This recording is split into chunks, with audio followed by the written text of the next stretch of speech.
say is I like to get into the programming. A lot of these parts I didn't make, but with the group I was able to get a lot of these parts, and then I was able to get it to a point where then I could start to put my input in. I could make all these custom programming, do some neat things with the lights, have interesting behaviors, and so forth. And so everybody has an area, and that's the great thing, is that you don't have to be an expert on all things.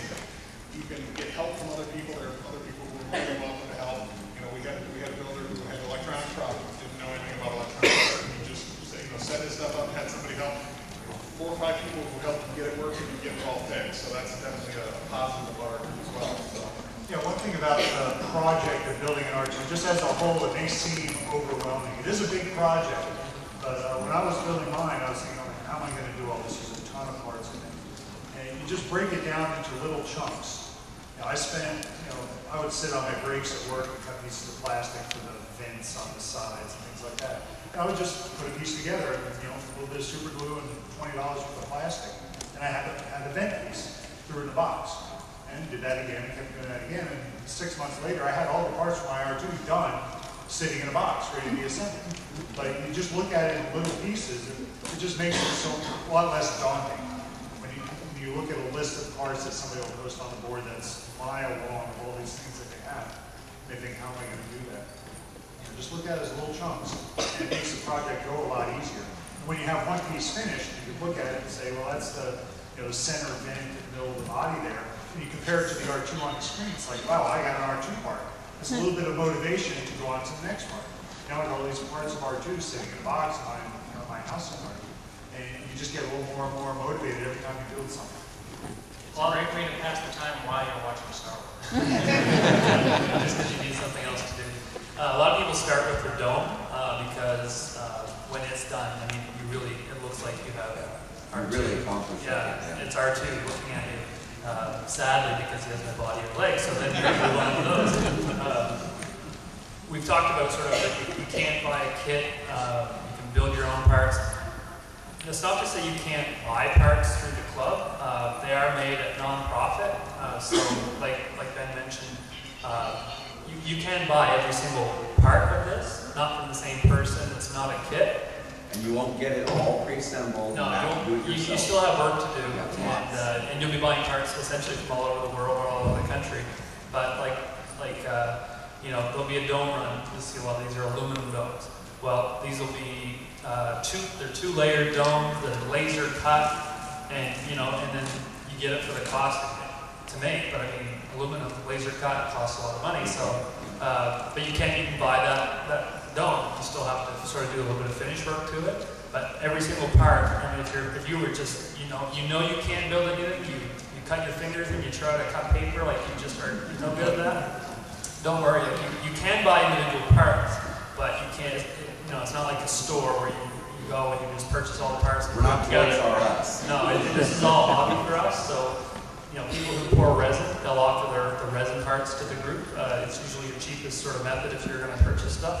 But you got to remember, this is a hobby for them too.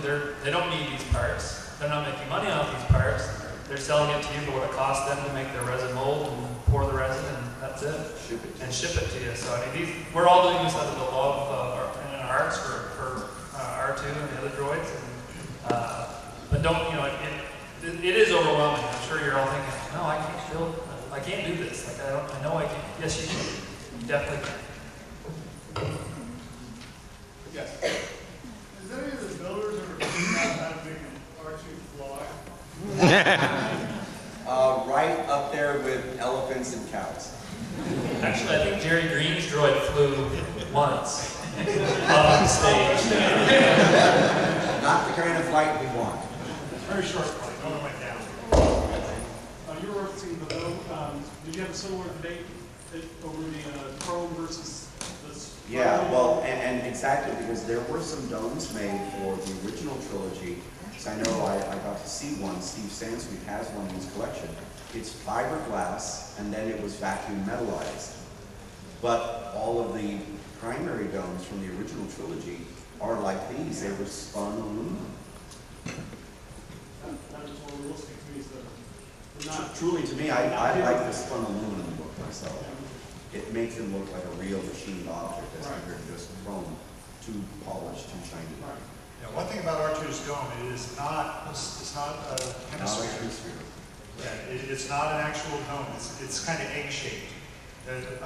Again, this is a group of Star Wars nerds. We debated it endlessly for years, and the debate is still going on. Really. Yeah, that's right. Until finally, at Celebration. In episode 3, when RF-4P17, the red dome that's on Obi-Wan's ship, gets his head cut off by the buzz droids, that was one of our club's That's one of our club that was used in the film.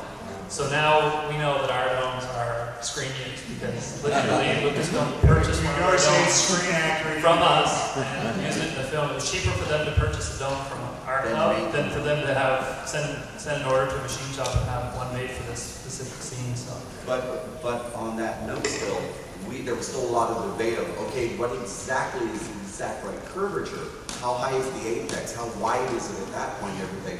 And then at Celebration 3, Don Bees from ILM was very kind. They brought the actual, one of the original screen-used episode 1, 2, and 3 droids, and they put it on display in our room. And they were very nice, and they let us measure height and aspect to get the profile curve exactly right.